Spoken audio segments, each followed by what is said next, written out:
नमस्कार विद्यार्थियों।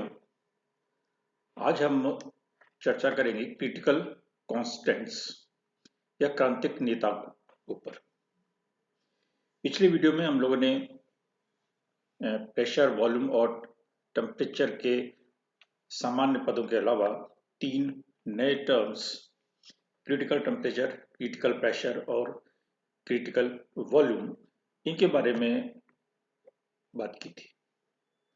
अब इन क्रिटिकल कांस्टेंट्स को हम किस तरीके से गणना करके वैन डर वाल्स टर्म्स ए, बी और गैस कांस्टेंट आर, इनके पदों में हम किस तरीके से इन क्रिटिकल कांस्टेंट्स की कैलकुलेशन कर सकते हैं, उसके बारे में थोड़ी सी चर्चा करेंगे। थोड़ा सा मैथमेटिकल है, लेकिन इसको समझने का प्रयास करें तो आसानी से समझ में आ जाएगा। क्रांतिक घटना या क्रिटिकल फिनोमेना के बारे में हम लोगों ने पहले भी बात की थी कि क्रांतिक घटना क्या होती है।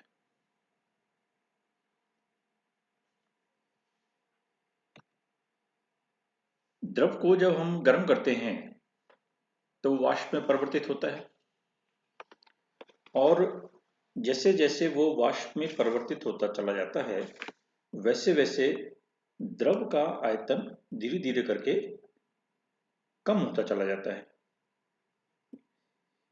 ये हम इसके बारे में पहले भी चर्चा कर चुके हैं। और किसी भी पात्र में यदि द्रव लिया जाता है, चाहे हम टेस्ट ट्यूब में लें या बीकर में लें, तो आप देखेंगे कि एक लेवल हमें उसका दिखाई देता है। यदि हम उसको बंद कर दें तो उस लेवल के ऊपर कुछ द्रव के कण वाष्प अवस्था में रहते हैं। ऐसी स्थिति में द्रव और वाष्प ये दोनों एक साथ उपस्थित होती हैं, और इन दोनों को अलग अलग देखने के लिए एक नवचंद्रक, जिसको हम कहते हैं, वो यानी मेनिस्कस, वो हमको देखने को मिलता है। और जब हम गर्म करते हैं किसी भी द्रव को तो द्रव अवस्था धीरे धीरे करके वाष्प अवस्था में परिवर्तित होती चली जाती है। द्रव का आयतन कम होता चला जाता है, गैस का बढ़ता चला जाता है, और एक समय ऐसा आता है जबकि पूर्ण द्रव वाष्प में परिवर्तित हो जाता है, और ऐसी स्थिति में हमें वो मेनिस्कस दिखना बंद हो जाता है। ये घटना क्रांतिक घटना या क्रिटिकल फिनोमेना कहलाती है। यदि हम ताप को कम करें तो गैस के अणु द्रव में परिवर्तित हो जाते हैं, और यदि हम दाब बढ़ा दें तो भी अणुओं को हम पास पास लाकर उसको द्रव में परिवर्तित कर सकते हैं। वो गैस का द्रवीकरण कहलाता है। द्रवीकरण में दो फैक्टर्स काम आते हैं, एक टेम्परेचर का और दूसरा दाब का। लेकिन इसमें भी टेम्परेचर का प्रभाव दाब की अपेक्षा अधिक होता है, महत्वपूर्ण है।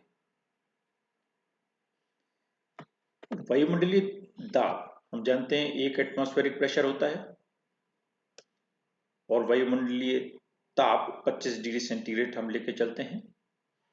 तो यदि वायुमंडलीय परिस्थितियां देखें तो वो एक वायुमंडलीय दाब और 25 डिग्री सेंटीग्रेड टेम्परेचर होगा।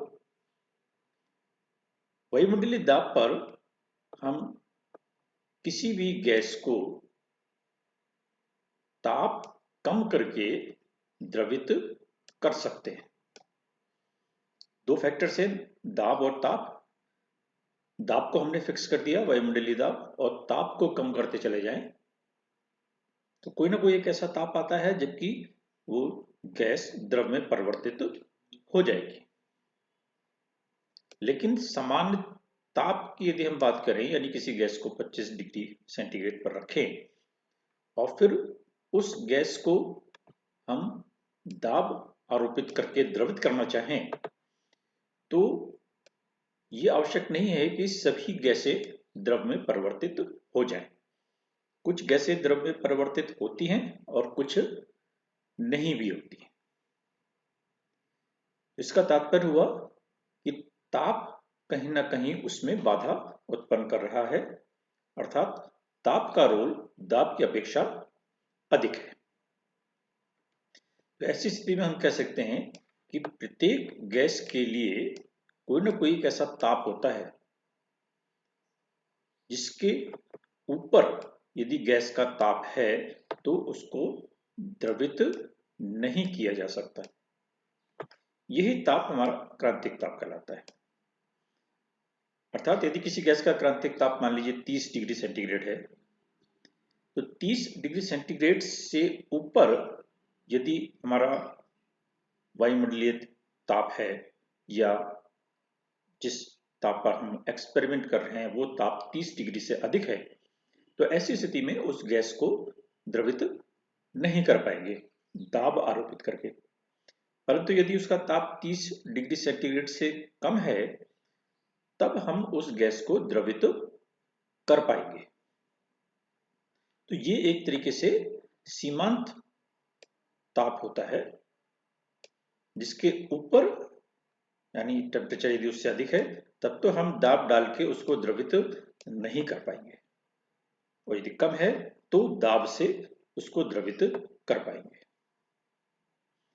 तो ऐसी स्थिति में यानी वो ताप क्रांतिक ताप कहलाएगा, और उस क्रांतिक ताप पर दाब आरोपित जितना करना पड़ेगा गैस को द्रवित करने के लिए वो क्रांतिक दाब कहलाएगा। और क्रांतिक ताप और क्रांतिक दाब पर 1 मोल गैस का आयतन ये क्रांतिक आयतन कहलाएगा। जैसे कार्बन डाइऑक्साइड गैस के लिए ये मान 31 डिग्री सेंटीग्रेड, 73 एटमॉस्फेयर और 95.7 ml है। इसका तात्पर्य है कि कार्बन डाइऑक्साइड गैस के लिए क्रांतिक ताप 31 डिग्री सेंटीग्रेड है, अर्थात इस गैस को द्रवित करने के लिए तापमान 31 डिग्री सेंटीग्रेड से कम होना चाहिए और 73 एटमॉस्फेयर का प्रेशर लगाकर हम उसको द्रवित कर पाएंगे। और ऐसी स्थिति में उसके 1 मोल गैस का आयतन कार्बन डाइऑक्साइड का 95.7 ml होगा। ये इसका मतलब बन जाता है। अब हम वंडर वाल्स आइसोथर्म की बात करें। वंडर वाल्स का समतापी वक्र। तो वंडर वाल्स समीकरण, एक हमारे पास आइडियल गैस समीकरण है, एक वंडर वाल्स समीकरण है। तो उस वंडर वाल्स समीकरण का उपयोग करते हुए यदि हम किसी गैस के लिए समतापी वक्र खींचे तो वो वंडर वाल्स आइसोथर्म या वंडर वाल्स समतापी वक्र कहलाएंगे। जैसे ये इस तरीके के कर्व ये कार्बन डाइऑक्साइड के लिए सारे। अब इसमें भी आप देखिए अलग अलग टेम्परेचर पर ये अलग अलग कर्व हैं। ये आपका 50 डिग्री पे है, फिर ये उससे कम डिग्री 40 पर है, ये 31.1 पर है। जैसे हमने कहा था कार्बन डाइऑक्साइड के लिए 31 डिग्री उसका क्रांतिक ताप है, तो यहाँ पर हमको एक छोटा सा पॉइंट ऑफ इन्फ्लेक्शन देखने को मिलता है। यदि और टेम्परेचर कम कर दें तब हमें कुछ इस तरीके का ग्राफ देखने को मिलता है। और टेम्परेचर कम कर दें तो ये और इस तरीके का ग्राफ देखने को मिलता है। ये कार्बन डाइऑक्साइड के लिए है, लेकिन और गैसों के लिए भी हमें कुछ इसी तरीके का कर्व देखने को मिलेगा। टेम्परेचर अलग अलग होगा। अब ऐसी स्थिति में आप देखिए यहाँ पर ये जो हमारा क्रांतिक ताप है 31.1, उससे कम ताप पर यहाँ पर हमें एक लहरदार पोर्शन देखने को मिलता है। यदि आप ध्यान करें तो जो वास्तविक गैसें हैं उनके लिए यहाँ पर एक बिल्कुल फ्लैट या एक्स एक्सिस के समानांतर कर्व मिलता है। उसके स्थान पर वैन डर वाल्स समीकरण को प्रयोग में लाते हुए, यानी वैन डर वाल्स की जो समीकरण है जिसमें P और V हैं, तो अलग अलग प्रेशर के लिए यदि हम आयतन की गणना करें और फिर उसको हम ग्राफ में प्लॉट करें तो वो थ्योरेटिकल कर्व होगा। ये थ्योरेटिकल कर्व है वैन डर वाल्स समीकरण को प्रयोग में लाते हुए। तो यहाँ पर हमें एक बजाय फ्लैट पोर्शन के इस तरीके का एक कर्व वाला पोर्शन देखने को मिलता है। ठीक है, वैन डर वाल्स आइसोथर्म या वैन डर वाल्स समीकरण को प्रयोग में लाते हुए। थोड़ा सा और इसको देखिए, ये और क्लियर हो जाएगा। यानी ये जो ग्राफ है ये क्रिटिकल टेम्परेचर पर है, ये क्रिटिकल टेम्परेचर से ऊपर है और ये क्रिटिकल टेम्परेचर से नीचे कम ताप पर है, जहां पर हमें इस तरीके का ये एक लहरदार पोर्शन देखने को मिल रहा है। वास्तविक गैसों में क्या होता था कि यहाँ पर वो ग्राफ आता था, फिर इसके बाद ये पैरेलल लाइन हो जाती थी और फिर ये इस तरीके से आता था। तो अब उसी पैरेलल लाइन की जगह पर हमको एक लहरदार पोर्शन देखने को मिलता है। ये हाई टेम्परेचर पर है, ये लो टेम्परेचर पर है और ये क्रिटिकल टेम्परेचर पर। यदि हम बात करें वैन डर वाल्स समीकरण की, तो वो समीकरण है P plus a upon V square minus P plus a upon V square V minus B equal to R T. ये वैन डर वाल्स समीकरण हम लिखते हैं। इसको यदि हम ब्रैकेट को ओपन करें तो इस तरीके से लिख पाएंगे। ठीक है, यहाँ पर सिर्फ हमने ब्रैकेट को ओपन किया है, तो P इंटू वी बराबर P V, P into minus B बराबर माइनस पी बी, और इस तरीके से हम इसको लिख पाएंगे। ये दूसरे नंबर की समीकरण हो गई। अब यदि इस समीकरण को हम वी स्क्वायर से गुणा कर दें पूरी समीकरण को, तो ये जो हमारा पी वी है वो क्या बन जाएगा, पी वी क्यूब बन जाएगा। और इस तरीके से हम हर एक में वी स्क्वायर से गुणा करते चले जाएं। इस पूरी समीकरण को हम वी स्क्वायर से गुणा कर दें और फिर इसके बाद इसको P से भाग दे दें। ठीक है, यहां से P से भाग देंगे तो यहां पर खाली V क्यूब रह जाएगा। तो ये दो काम हमें करने हैं, वी स्क्वायर से गुणा करना है और P से भाग देना है। तो ये समीकरण हमारे पास इस तरीके से आ जाएगी। इस समीकरण में आप देखें तो यहाँ पर V की 3 घात है, यहाँ पर V की 2 घात है, यहाँ पर V की 1 घात है, यहाँ पर V की कोई भी घात नहीं है। तो मैथमेटिकली हम क्या कहेंगे कि ये V के लिए एक त्रिघातीय समीकरण है, और जितने घात की समीकरण होती है उसके सॉल्यूशन भी उतने ही होते हैं, अर्थात V के 3 हल होंगे। यानी हर प्रेशर के मान के लिए आयतन के 3 मान होंगे।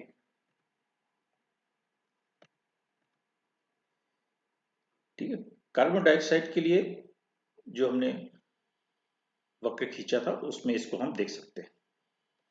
तो क्रांतिक ताप से ऊपर सैद्धांतिक और प्रायोगिक मान ये दोनों लगभग समान होते हैं और गैस का व्यवहार आदर्श गैस के अनुकूल होता है। लेकिन क्रांतिक ताप जिसको गिनती प्रवर्तन 31.1 डिग्री सेंटीग्रेड है कार्बन डाइऑक्साइड के लिए, दोनों में वो लगभग एक जैसा सम को मिलता है। और उससे कम ताप पर क्रांतिक ताप से कम ताप पर सैद्धांतिक और प्रायोगिक वक्र। प्रायोगिक वक्र कौन से हुए, जो कि वास्तविक गैसों के लिए समतापी वक्र खींचे थे, जिसमें कि वो इस तरीके से आया था और फ्लैट पोर्शन आया था और फिर ये नीचे आया था। और अब सैद्धांतिक वक्र, सैद्धांतिक कर्व कैसा आएगा, वो जो लहरदार पोर्शन इस तरीके से आया। तो ये थोड़ा सा जो बीच वाला पोर्शन है इसमें थोड़ी सी भिन्नता आती है। क्षैतिज रेखा के स्थान पर हमको एक उच्चिष्ट और एक निम्निष्ठ लहरदार पोर्शन मिलता है, जिसमें मैक्सिमा और मिनिमा देखने को मिलता है, यानी तरंगित भाग हमको प्राप्त होता है। उस वक्र में यानी आप देखेंगे तो ये जो नीचे वाला पोर्शन है ये दोनों कर्व में एक जैसा सा समान से रहता है, लेकिन सिर्फ जो बीच वाला पोर्शन है ये थोड़ा सा डिफरेंट होता है।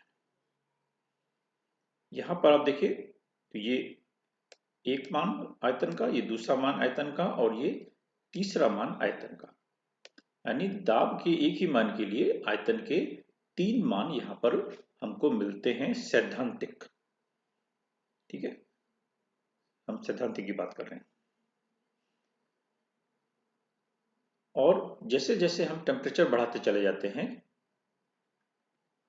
वैसे वैसे ये तीनों मान नजदीक आते चले जाते हैं, यानी ये लहरदार पोर्शन धीरे धीरे करके कम होता चला जाता है और बाद में हमको क्रिटिकल टेम्परेचर पे क्या मिलता है, एक हल्का सा पॉइंट ऑफ इन्फ्लेक्शन मिलता है और एक कर्व इस तरीके से आ जाता है। तो यहाँ पर V के तीनों मान मिलकर 1 हो जाते हैं।